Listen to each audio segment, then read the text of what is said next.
This is my intro music. Welcome to the video. I hope you like it lots, so don't forget to subscribe and click the thumbs up button.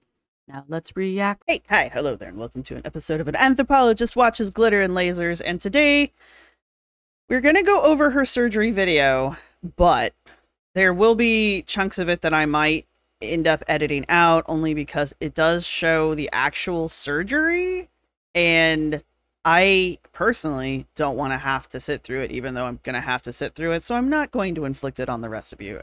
It's not necessarily important to the storyline. Also, let's be frank, it's kind of gross. I will be referring to Colin Mockery's recent video on Anna every now and then. Glitter and Lasers is Dr. Amron's cash cow and concerning TikToks. Only because I watched it before I made this video, so I've got Colin in the back of my head talking. Colin makes some really good points in this video. He really does. So we might go over this in the next live that I do, but in the meantime, go check out the video. I'll have it linked in the description down below, description section down below, and just give it a watch, because Colin makes some excellent points about just all of the weird stuff Anna's been up to lately that is unnecessarily sneaky. Sneak. And we're also going to talk about some recent posts that Anna has made. Well, one in particular recent post that Anna has made on the Instagrams. So, not the Instagram, Threads. So Anna recently posted this before we get started. Anna recently posted this on her Threads feed, and this was 8 hours old as of yesterday, today being July the 7th. It was 8 hours old yesterday on July the 6th. We all know I can't say that word. Hi, bud. Coming in to earn your keep? Are you coming to earn your keep? Can you guys see him? So anyway, this is a post that Anna put up on Threads. There's a group of creators that hate me.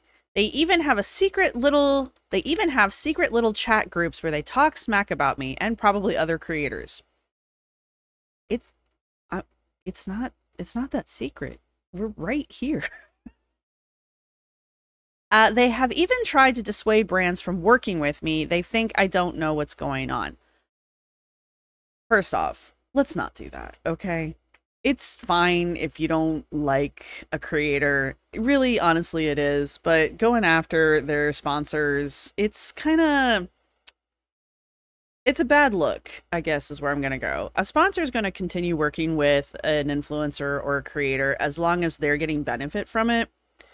And creators and influencers who are bad at their jobs of both influencing and pushing their sponsors don't tend to get repeat work, because sponsors are coming to, well, people like Anna, because she's got millions of subscribers supposedly, and when they don't get the return from a sponsorship with Anna that they're expecting, they'll probably not reach back out to her again, because it's not worth their time and money, right? So don't go after people's bag, because I'm just of the opinion the sponsors will figure it out on their own.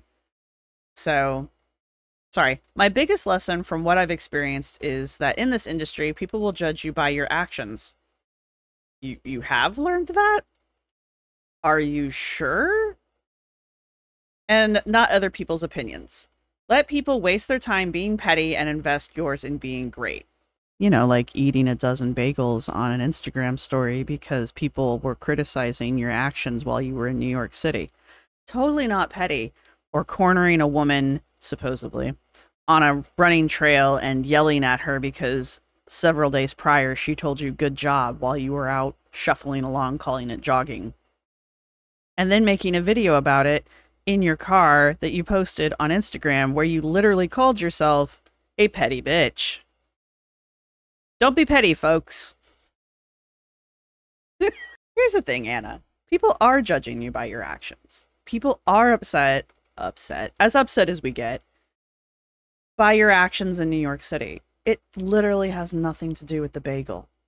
Your actions overall, when you made that video in New York City, were rude and entitled, and in general, not the behavior that you want to see from somebody anywhere, right? But you refuse to hear that. You refuse to see that. You refuse to understand that that is why people are mad. And instead, you want to make it about a fat chick eating a bagel on the internet. Girl, do you know how many fat women there are eating food on the internet that nobody gives two Fs about? It has nothing to do with your weight at this point. This one in particular just kind of stuck out, obviously, because I posted it to my site. And again, this video is a day old at this point. This post is a day old at this point. Glitter and Lasers is kind of... Anna's taking a little bit of a break posting on threads. The stuff over there right now is just like, you know, I'm tired. I bet you are. I'm busy. It's understandable, you know. But every now and then she pops off with some great thread posts. Another great hit from Anna is, this one was posted on July 28th. She says, I often let people I disagree with on various topics talk about their beliefs with me. Here's why. I'm so glad that you allow certain people to disagree with you, Anna. That's so magnanimous of you. I didn't realize you were in control of the entire world of talking, but apparently I've been wrong this entire time. I believe diversity of thought is essential to progress, to learning and growth. So even though I may not agree with someone, I've learned that hearing them out ultimately helps me grow. Sure. It either A, reinforces my own beliefs with new information. If they're reinforcing your beliefs with new information, they're not disagreeing with you, are they? Whatever. Oh, B, opens me up to a new way of thinking that may alter how I think over time. All right. I mean, I guess that's a way of saying be open-minded. C, leads me to a new train of thought that evolves the discussion for both parties. On the one hand, yeah, okay, keeping your mind open and listening to opinions that vary from yours is very important. It is, especially when there are opinions that you feel strongly about that other people also feel strongly about. It's good to have a discussion back and forth. Remembering not to, like, reduce it to a screaming fit like presidential debates. Those are trash fires. Let's have real discussions like adults. That being said, Anna has, like, a chapter in her book where she polishes the chapter off basically by saying any kind of criticism is essentially just hate. So, are you open to criticism or not? I'm sorry, disagreement on various topics that you're allowing us to discuss. But this is the same woman who on the 25th of July posted, I'm adopting the Chappelle Rowan perspective on bullying. Remember, any criticism is bullying, according to Anna. If it's a mean comment, it's a bot. If it's a rude video about me, it's clearly AI. Oh shit, she's on me. If trolls can be delusional, so can I. Again, any disagreement with Anna, any criticism towards Anna, any reality check aimed at Anna is trolling. It's bullying. It's evil. It's bad. You're wrong. How dare you? She cannot, she's so thin-skinned. And she comes onto her threads trying to make herself sound like the woman who wrote that book, who wrote that Glitter and Lasers book, right?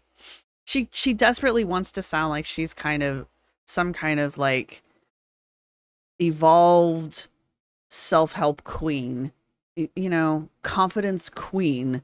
And yet her own posts kind of let us see, even her own book, kind of let us see under the surface. And Anna's not very confident. The last one I want to talk about is this series of posts here from July 17th. Only because it shows Anna's duplicity, I suppose is the word I'm looking for. She says, I'm kind of shocked by the number of smaller influencers selling growth strategy courses, and I'm even more confused by why people buy them. There's so many great free resources out there. I just don't get why you'd pay for something that's readily available from someone whose own advice hasn't really made their own account successful. Make it make sense. I didn't know that you were the judge of what a successful channel is, Anna. I also didn't know that you were the only person who could speak about success because of your 2.2 million followers on YouTube, yet you can't break 29K views in 24 hours. Put it out there. The problem with this post from Anna is, or what this post shows us from Anna, is her talking down to smaller channels and her just, if you don't bring something of value to Anna, you have no value to Anna. And that's fine. We don't all have to exist in Anna's world. We don't all have to have value in Anna's world. But it's just this kind of thought, and then to post it on the internet where everyone can see it, is just kind of quintessential Anna.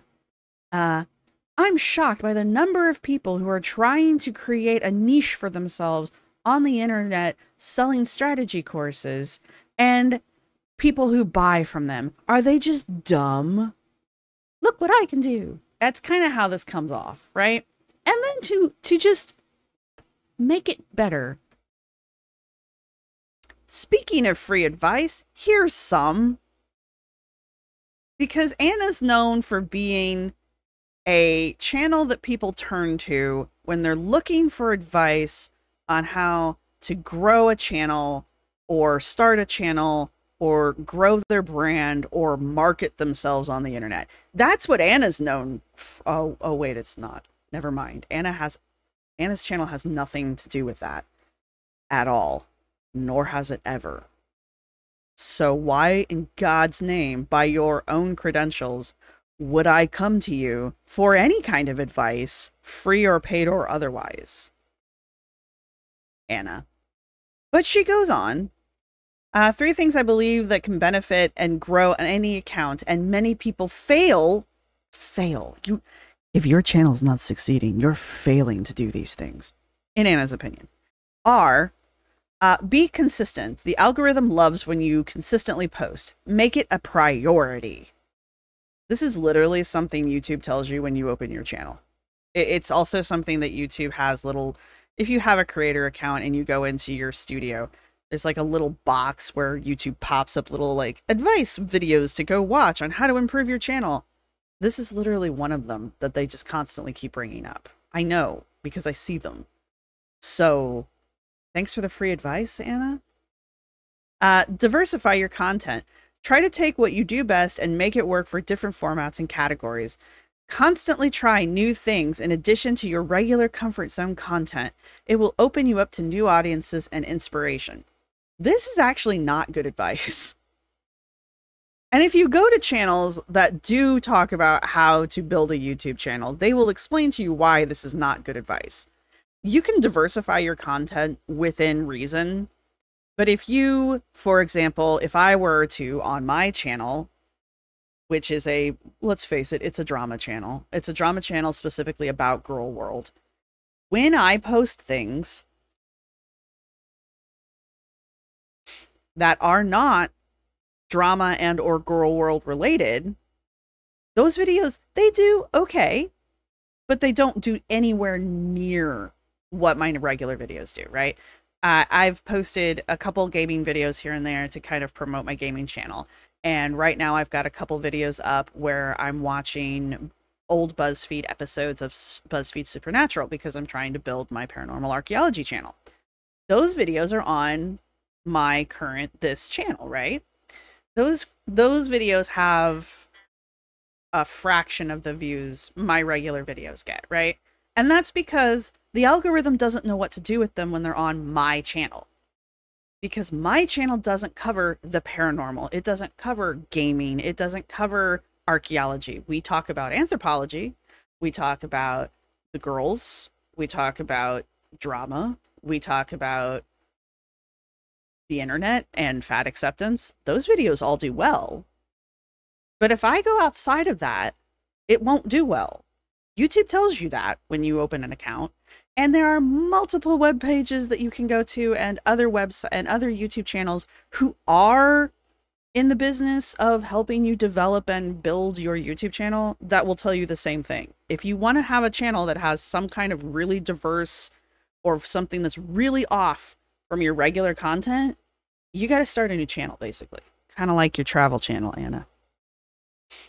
Oh, and then third, make what you like. I see so many people jump on trends and audios that just don't work for them. Instead, focus on making content you're proud of and like. Generally, if you like it, so will your audience. It also helps you build a solid, well-defined brand that stands out. Again, Anna's the last person I would turn to for branding advice, which I think is a mildly ironic statement because I think part of her degree is in branding and social media and stuff like that. So hypothetically, Anna should be somebody you could turn to for that kind of information, I suppose. But like, just going off of her channel, I wouldn't. I just wouldn't. Right? And as far as like telling people that trends and audios don't work for them, just because you don't like it just because you don't like their content doesn't mean it's not working for them.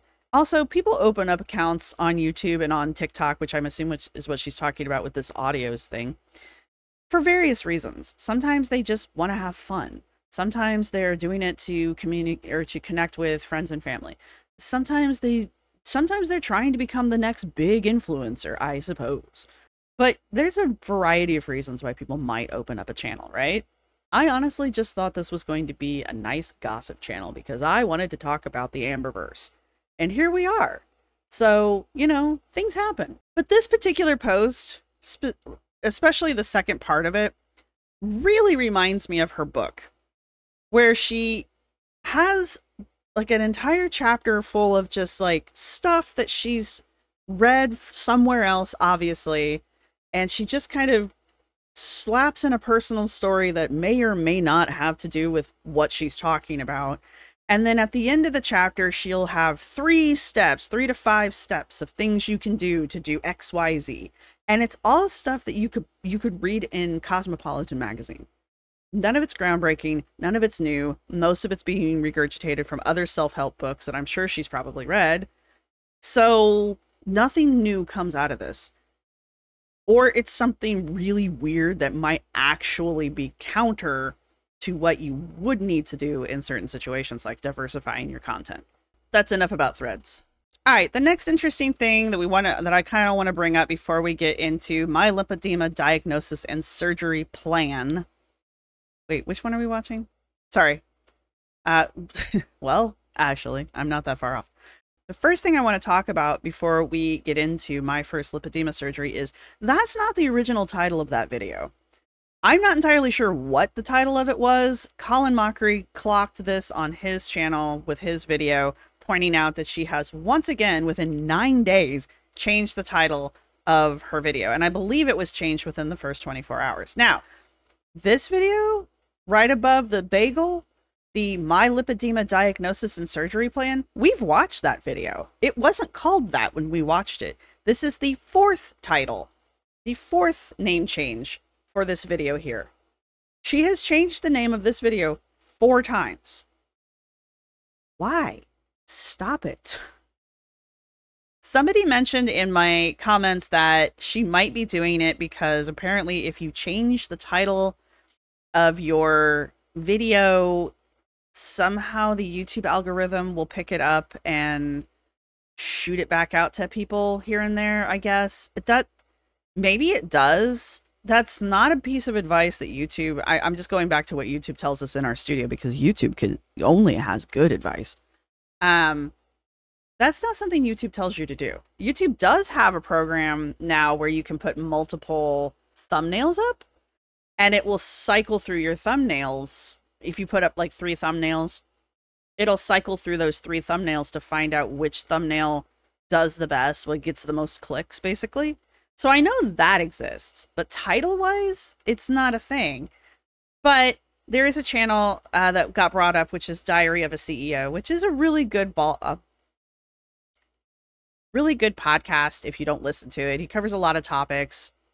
The guy's a self-made millionaire. There you have it. And And he does do that. He will change and or post multiple things about a podcast episode that have various names and different thumbnails on it. And that's part of his marketing strategy for his podcast. Like, dude doesn't actually need to do that. His numbers are astronomical, but he does do it, and it does seem to work, or else he wouldn't continue to do it, right? Maybe that's what Anna's trying to tap into here, and I'm actually considering trying it with some of my videos just to see if it does actually fix anything or change anything. Like, do I get more views than I would have gotten otherwise? But honestly, the weird changing of the titles of her videos, especially in such a short amount of time after posting the video, makes me wonder, is she getting some kind of negative feedback with that title that she feels she needs to change it from in order to, like, avoid negative feedback? Because Anna's done that before. Her running saga that she posted at the, well, 5 months ago now, at the beginning of the year, she's changed the name of a couple of the videos. Like this, the very first one in the series, Overcoming Pain, My Gait Analysis and Rehabilitation Journey. That's not what it was called originally. I'd have to go back through my old videos to find the original name for this one. But not only has she changed the names and the thumbnails for these, she's disabled the comments on them as well. And the reason for that, I don't think you guys can see it, it's down here. But she's disabled the comments for them. And the reason for that is because she was getting so much critical feedback on these that she didn't like it. So it seems like she's trying to hide the video, and then on top of it, if you can't comment, you can't say anything negative, right? I think this one, My Running Journey, You Have to Walk Before You Run, I feel like that's changed as well. This was the second video in the series, and I'm pretty sure this one, My Running Journey, My Time to Run My First 5K, I'm pretty sure that one's basically the same. If it has changed, it's not tingling my brain, if you will. So the comments on all of her running videos are turned off, so you can no longer comment on them. And I just wonder how long it's going to be before she turns the comments off on these videos, especially since she keeps changing the titles of them as if she's trying to hide them. You know? We are going to watch My First Lipedema Surgery, which is the title of this video as of today, which again is August the 7th. This video is 9 days old. It's got 31K views after 9 days. Anyway. She is. Now, before we get too far into this, this video does show surgery. So if you're easily icked by that, now is the time to bail, probably. Or just look away. Just listen to my voice. And the other thing that I wanted to say, what was it? I don't remember. I just kind of wanted to put out that little kind of a warning. Oh, and there might be copywritten music in here. So if you're watching this and there's a sudden, like, silence, it's because I had to silence the video post. All right. Anyway, so I'm going to speed her up.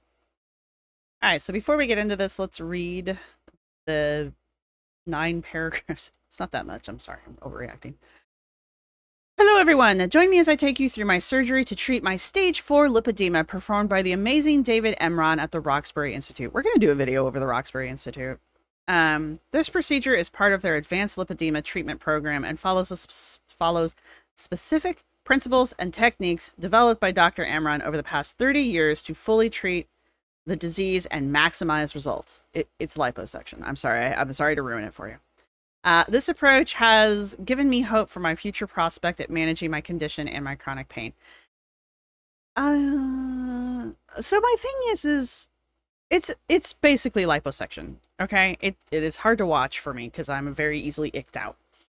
But how is it managing and treating the lipedema? Because the cause of the lipedema is not the presence of the lipidemic, making words up, fat. It's there's something else causing the lipedema, usually diet and lifestyle and hormones. Okay.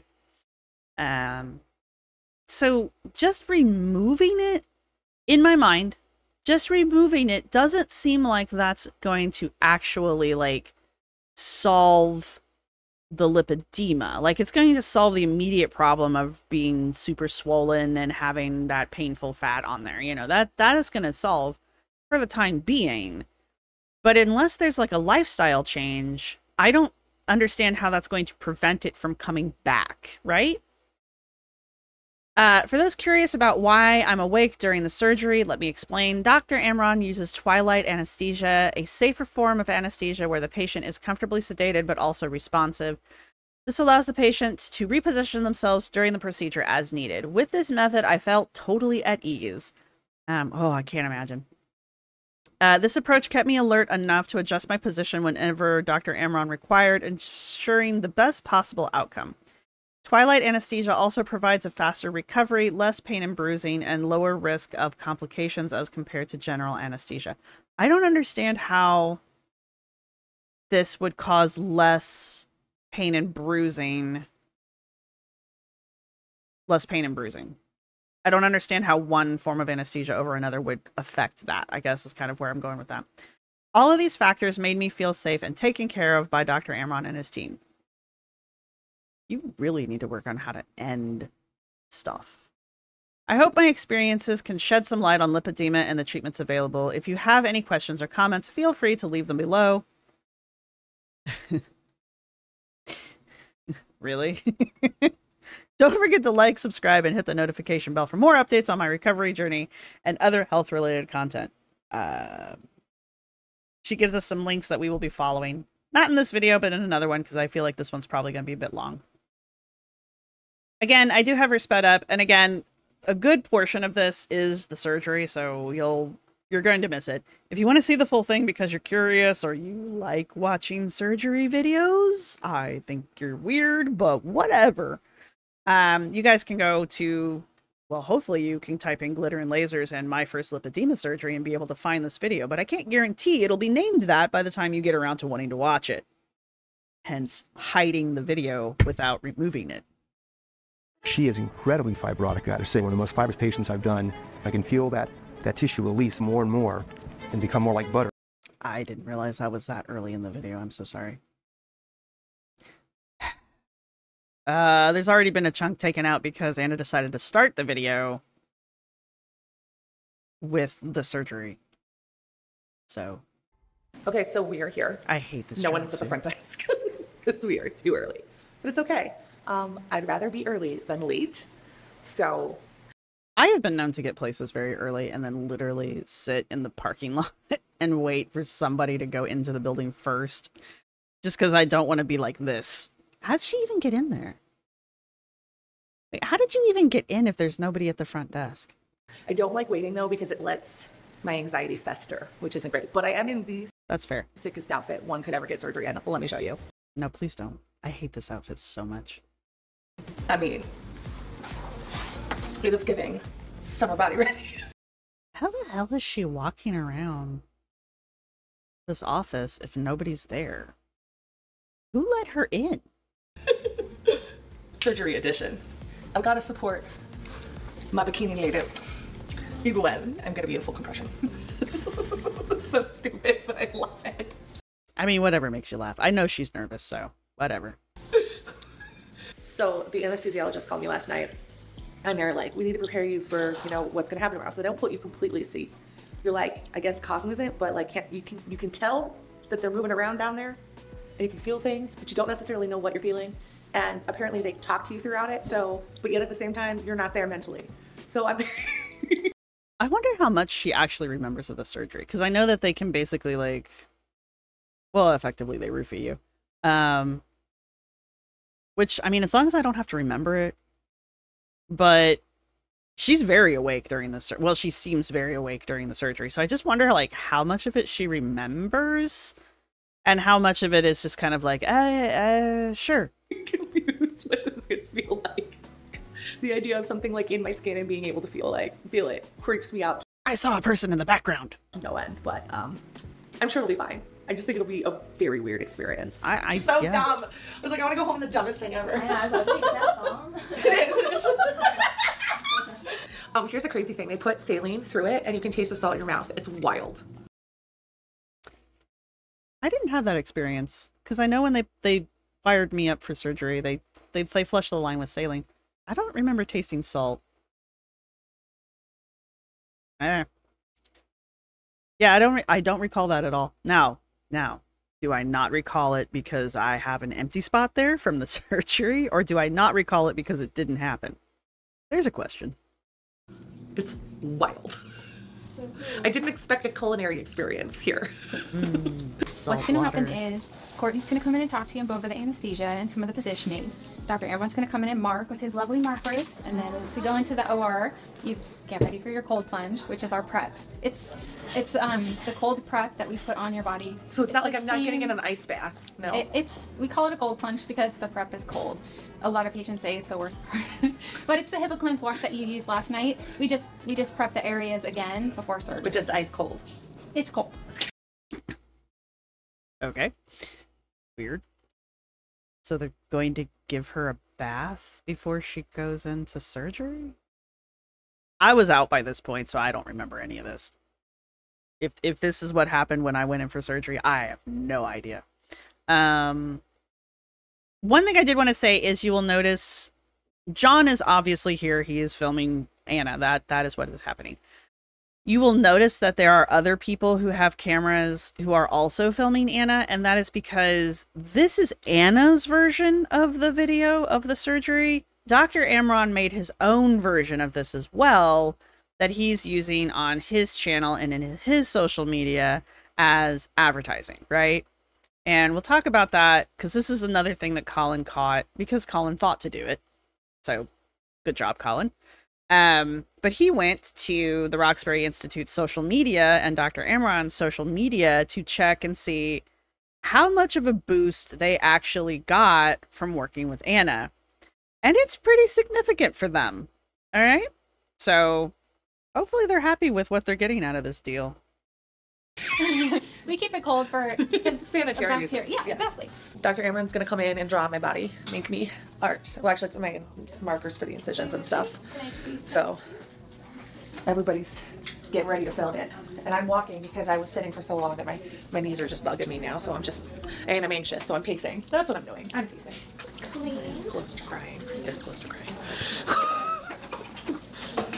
I was pretty scared before my surgery too. I've never had it before, so I was pretty scared. Is this okay? Wow, that is bright. Okay, let's have me facing straight on. Put your arm touch to touch. So I'm confused at this point.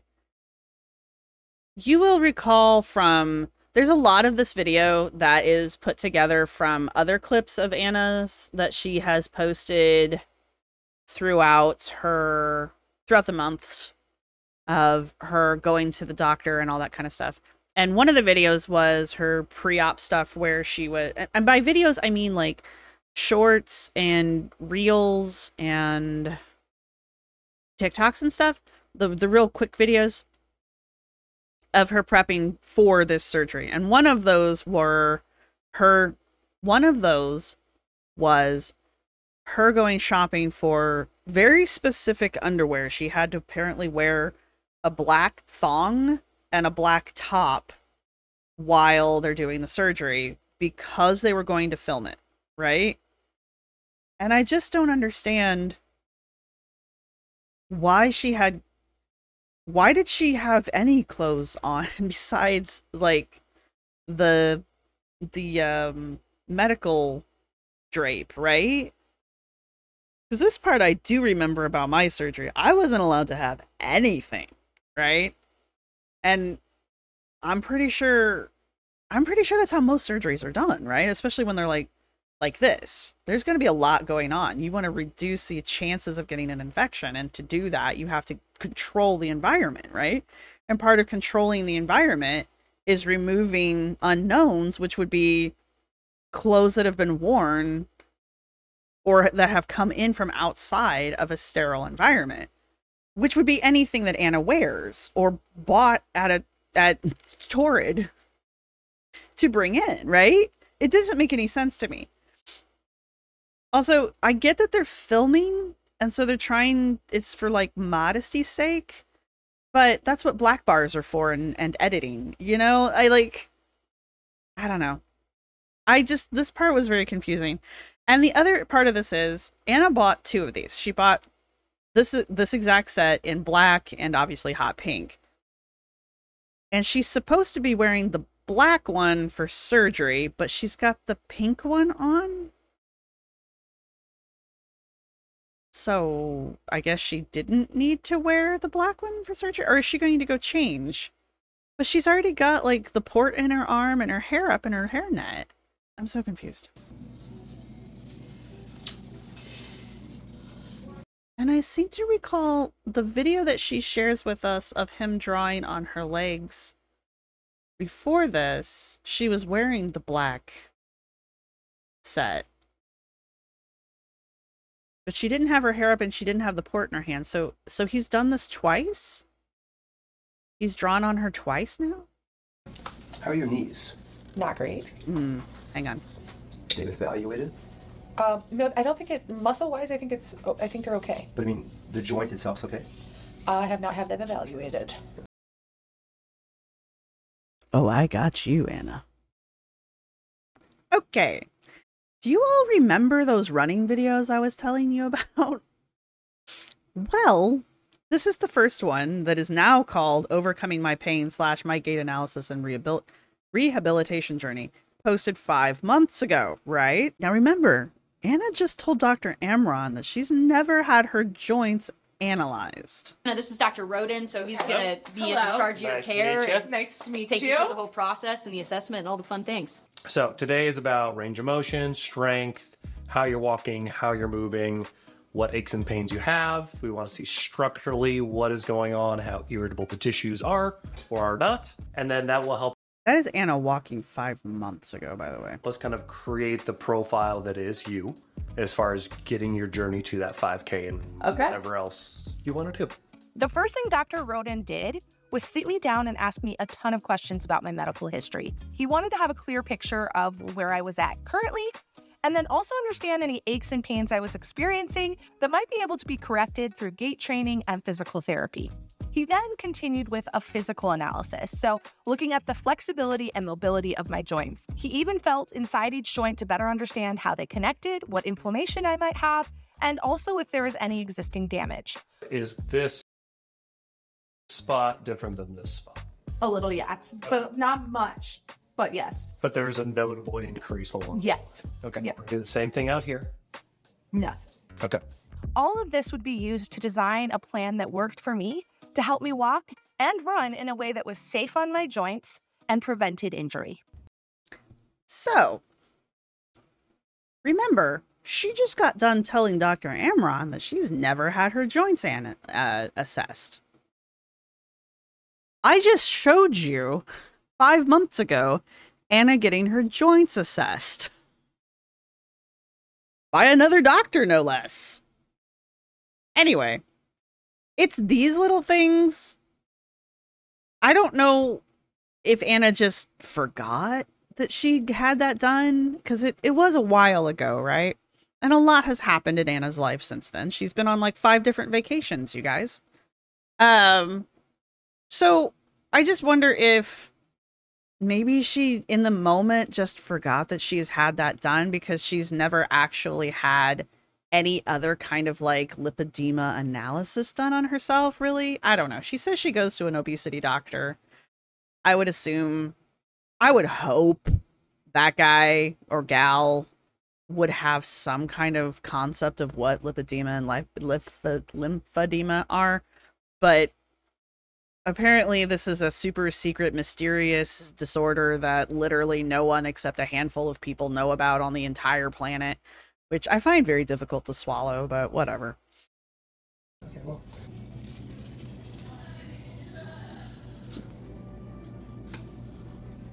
We talked yesterday about reasons why lipedema is so different than just regular liposuction surgery. It's a disease, fibrosis, complicated areas. I mean, all these things you have to understand, risk of clot formation. But, you know, one thing I mentioned was understanding how the disease itself presents, where it really is, where it kind of isn't, its primary areas, its secondary areas, and understanding it, and then forming your plan, how you're doing things circumferentially, semi-circumferentially, in her case, because a little more advanced with stage 4 lipolipedema.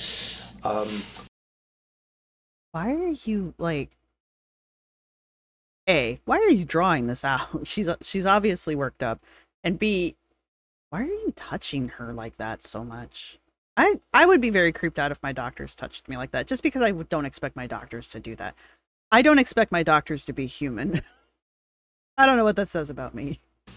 The grouping of things, when we're doing things concomitantly with surgical tightening procedures with my plastic surgeon, but it's really important to understand. And then after you understand, you have to design things. You have to engineer the process. Okay, a lot of it's not just artistry. You know, it's understanding first. What? It's not artistry. You've got to engineer. You're a doctor. What? What is happening here? What are you talking about? It's engineering design second. Ultimately, it's your performance. You know, it's your physical performance of that all that design and artistry and all that stuff. Are we talking about surgery? What are we talking about? We're doing our whole outer leg area today. Strategically, I want to decongest proximally first before we start working in distal areas on her. Is a very important area to do first, even in her buttock areas, understanding where the lipedema is and where it really isn't, and not just making a mess out of the buttock for no reason. Not making a mess out of the buttocks for no reason. So there is a reason somewhere to do that. Okay. From even a cosmetic standpoint, you want to decongest this whole area up into the lower back area, this area called the pelvic girdle, follow it around, and where this unit, this cosmetic unit, I call it, ends at the knee area, is going to be done today bilaterally with it.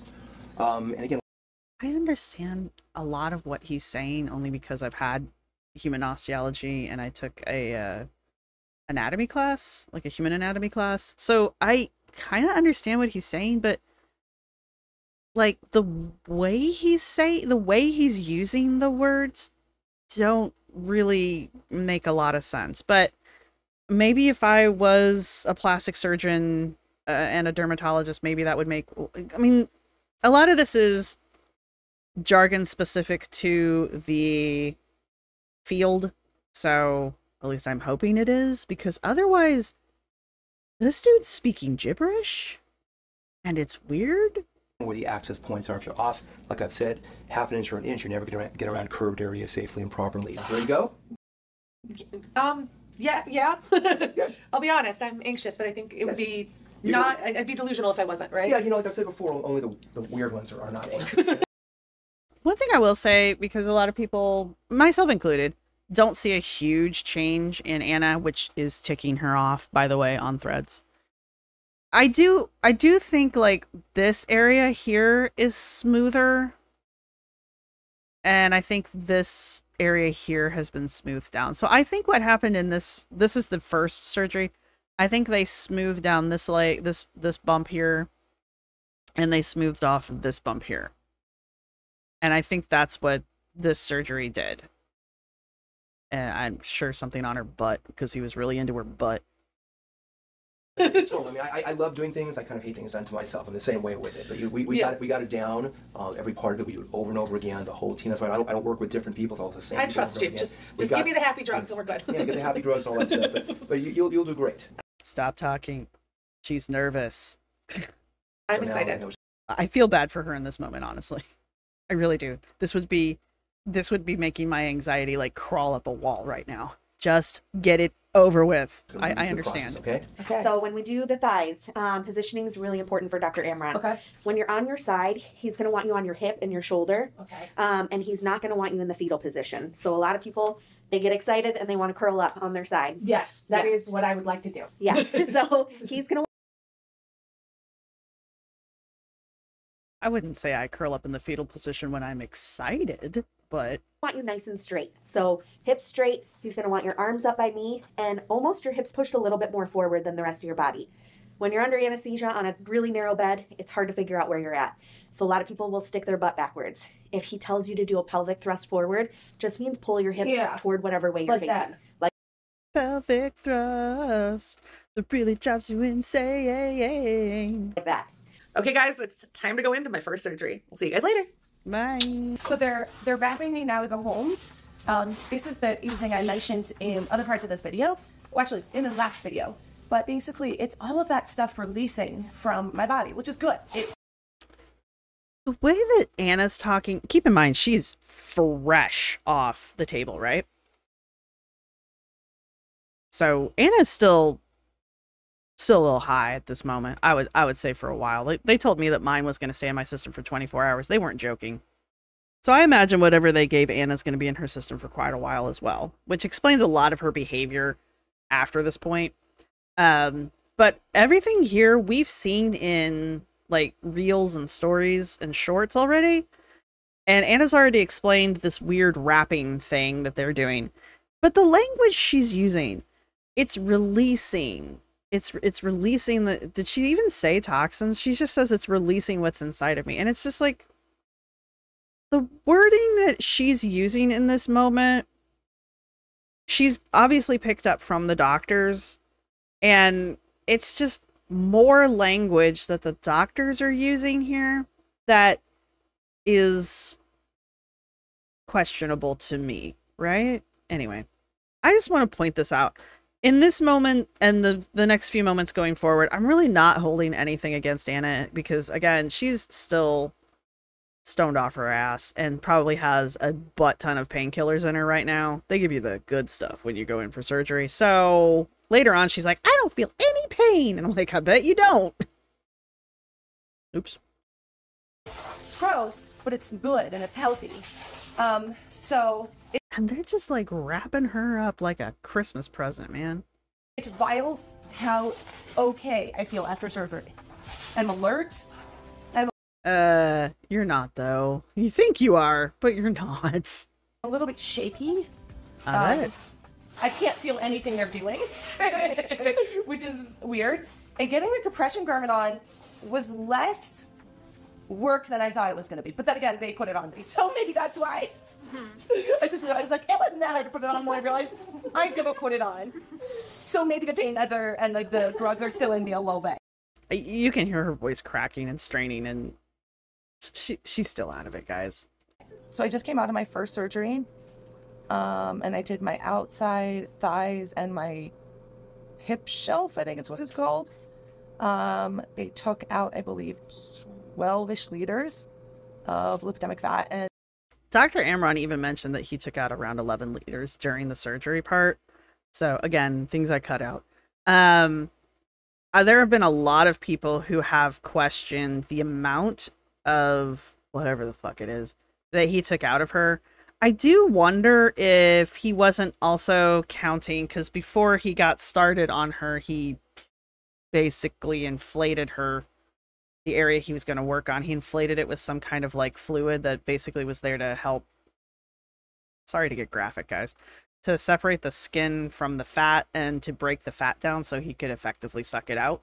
So I'm wondering if he's not including that initial water balloon effect in the liters that he pulled out of her. Because otherwise, people are telling me that he pulled out like twice what the recommended amount was. But again, Dr. Amron's also trying to like couch himself as some kind of like boundary pushing maverick doctor who's just here to help people with lipedema. That's his whole purpose in life. He's not here to make money, guys. He's here to help people suffering from lipedema. I mean, maybe he is, but I would like to know how much the surgery cost. And what Dr. Amron was telling me, which was like, or I guess I should say, how much the surgery would have cost if Anna was paying for it out of pocket. wild that I didn't even realize. Again, guys, I'm a little still drugged up right now, so if anything's a little slow or weird, that's why. He said that it was like way more fibrotic than he initially had thought, which means it's, again, really good that I took care of this now versus like waiting on it, because it could have caused a lot more problems. This is such a strange statement for her to make. It just shows that it's good that I took care of it now as opposed to later. But up until this point, you didn't do anything to take care of it. Like, and this again goes back to my whole, like, what is the surgery actually doing as far as treatment? I get that it's removing the lipedema fat, right? The fibrotic fat and stuff, right? I get that aspect. And then that is alleviating pain and discomfort, hopefully. But it's not making the lipedema, the disorder that she has, go away. And it's not treating it, right? So I don't understand how this is a treatment, right?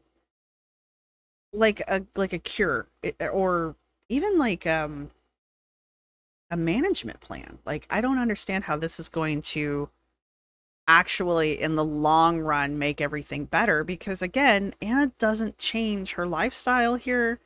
She starts using compression garments and she gets the leg pump or the body pump suit. That was really awkward. That was really awkward. But so she starts doing all of the things that she should have been doing before she even came here. She starts doing that after surgery, so that's going to help improve things, but she's still eating at a caloric surplus. She's still, I guess, working out like she used to. Maybe she's not doing heavy lifting and that kind of stuff, but it's just, I just don't understand what this is really doing in the long run, other than literally just sucking fat off of her body, which isn't going to cure or treat anything, in my opinion. I want to say shout out to Courtney, who was the anesthesiologist. She stayed with me the whole time, so anytime I had like that's literally her job, but okay, any discomfort, she was like on it. And I think because I had so much fibrotic tissue, like, you know, that happened a couple times, but I never felt any true pain. It was just like a little like, oh, this might progress into that. And then she was like on it. Honestly, I am, you know, how many hours what time is it now? Like 10? 10:30 at night. This is why I'm saying whatever the hell they gave her stayed in her system a while. So I had my surgery finished around 2. I feel fine. I'm actually like weirdly confused how okay I feel. Well, it's called better living through modern chemistry. I was dancing. I walked a mile. Walked a mile after surgery? It's like better. It's better than when I get into surgery. So, did you get a bagel? I don't think this is the norm, especially for someone in a stage 4. But I'm not mad at it. I'm not mad at it at all. I'm very grateful that this is the case. I have leaked a lot of fluids, but honestly, every time they've come out, I've just felt better and better. So I think it's just part of the process of feeling better. It's not the sexiest thing, but man, I feel amazing. I felt great after my surgery too. I would love to know what the hell they gave me, because I felt like $1 million. And we're done. She is okay. I didn't realize it just was like, I don't know if there's supposed to be more of this after this. I don't know. Anna's been getting a lot of negative feedback, as well as positive feedback. I've read the comments, right? She's got some people in there supporting her and stuff, and wow, thanks for doing this, and yada yada yada, and bringing the light onto lipedema, and yada yada yada yada. So she's been getting a lot of positive feedback for this, but she's been getting a lot of people not necessarily negatively commenting, but like asking questions that kind of like what I've been asking through the video. And, you know, Anna doesn't interact with her. She does not interact with her audience. So it's just, those questions are never going to get answered. And again, any form of like questioning or criticism or critiquing is akin to bullying. So just don't bother, because you're probably not going to get an answer, or if you do, it's going to be really snappy and nasty from her. But so I just wonder how many more videos about the surgeries we're going to get, because I think at one point in one of her reels or something, she said there were going to be 4 separate surgeries. And we know from another reel that her second round of surgery was August 1st. So I am assuming she's recovering again. And we know from threads that for some reason she was flying almost immediately after surgery, which isn't that like a no-no? Aren't you supposed to not do that because blood clots? Like, what do I know? I don't get this kind of surgery. I don't fly, so don't have to worry about those things. It's just that kind of stuff.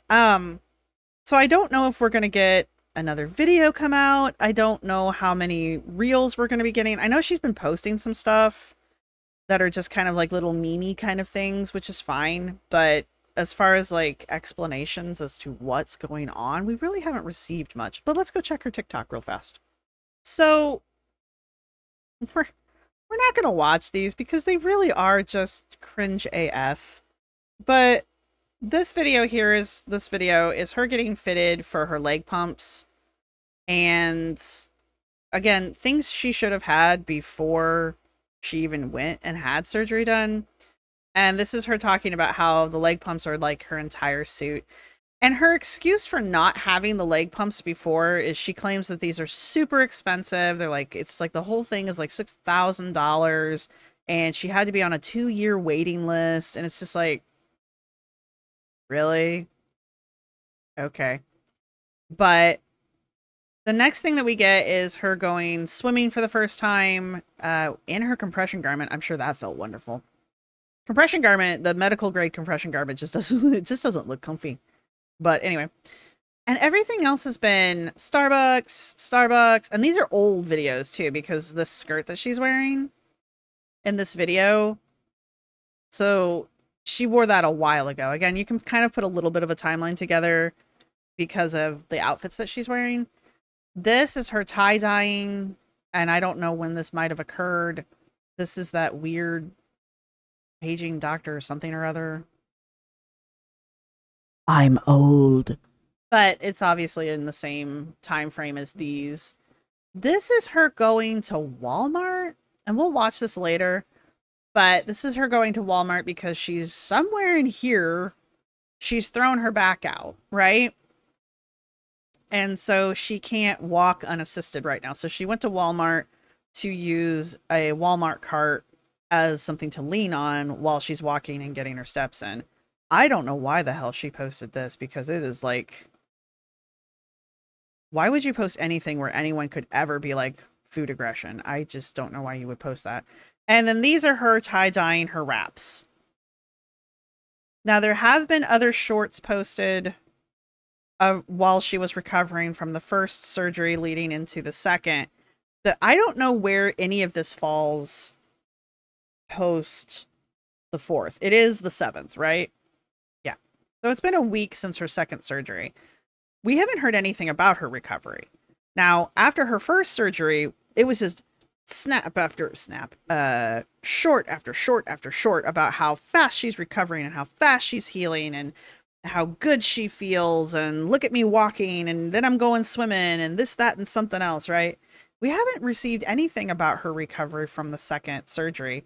The only way I know that she's even home is because of the post that she made about flying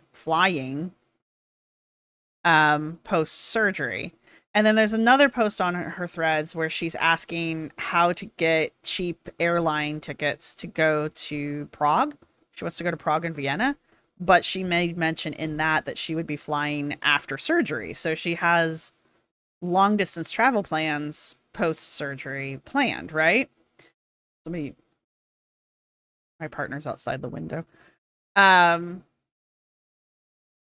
So she's just, I don't know. But we're not getting any posts or anything. And I think that has to do with the backlash that she's been getting, and she doesn't appreciate it, obviously. So that'll be another video that I want to talk about, though, because just going through her threads and the things that she's talking about over there are very interesting to me. And they kind of point towards Anna's having some issues with her sponsors, which is an interesting change of events here. Like, I guess maybe she's not getting, this is just me speculating. I guess maybe she's not getting her vacations funded. Else, why would she be looking for cheap airfare to Vienna instead of just having somebody pay for her to go to Prague? Again, if you're looking for another really good video about this, and Colin goes over a lot of TikToks and a lot of little shorts and other things about Anna, talking about the same kind of things. He does also dip into her viewer count and her subscriber count and how it doesn't, her numbers don't math, right? Go check out Colin's video. Again, I'll have it linked down in the descriptions down below. And otherwise, if you've made it this far in the video, go ahead and put a... Ooh, let's do strawberries. That sounds good. Go ahead and put a strawberry down in the comment section, just because strawberries sound good right now. And I'm pretty sure you have strawberries as emojis. So go ahead and put a strawberry down in the comment section. And thank you to everybody who's been supporting the channel. Thank you to my subscribers. Thank you to my members. You guys rock. We just had another members live yesterday, which would have been Tuesday. That didn't go so well because TLCs are a bunch of dicks. So there you go. And thank you to everybody who's going to hit the thumbs up button. And don't forget to leave strawberries down below. And I will talk to everybody. No, I will see everybody in the next one. Bye. This is my outro music. You can't copyright strike me because it's just me singing. This is my outro music. Thank you for watching. See you next time.